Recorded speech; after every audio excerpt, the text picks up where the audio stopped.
To safeguard the health of frontline medical personnel, Tzu Chi volunteers in Kedah, Malaysia did their best to quickly make protective clothing, even utilizing the liaison office as a workstation. I've used an old model sewing machine until now. I've been using the same one since before my marriage and used it until now. When I came here to learn how to make protective clothing, I learned to use an electric sewing machine. Otherwise, I've never used an electric sewing machine. Although she just learned to use an electric sewing machine, her sewing speed is still quite fast. The Kedah volunteers are safeguarding the frontline medical workers and mobilize a lot of manpower to quickly make protective clothing.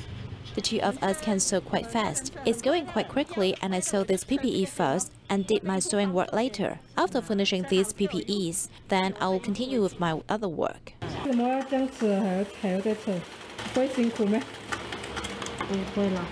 No, I think that doing this brings me some joy, and it makes me feel like it is a blessing to do this work. When you make one and fold it up, you feel very happy that it's done, and it's good. I had an accident and had 2 fractures. Now there are iron bars. I still sew even though my feet hurt. Yes, I can still use my feet. When my left foot is tired, I'll switch to my right foot. If you don't move, you will die. We need to stay active if we want to live. Because I had a surgery on cataracts, it's very troublesome. I cannot see clearly, so I sometimes need to change glasses. The doctors need these PPEs now, so we just do what we can to help.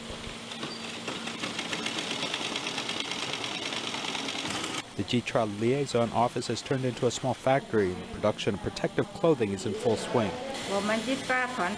Our Tzu Chi team is very blessed. This is such a large space here that we can use. Thank you, sisters, for taking their time to give their time. In this tough time fighting against the pandemic, the love and compassion of Tzu Chi volunteers is always present.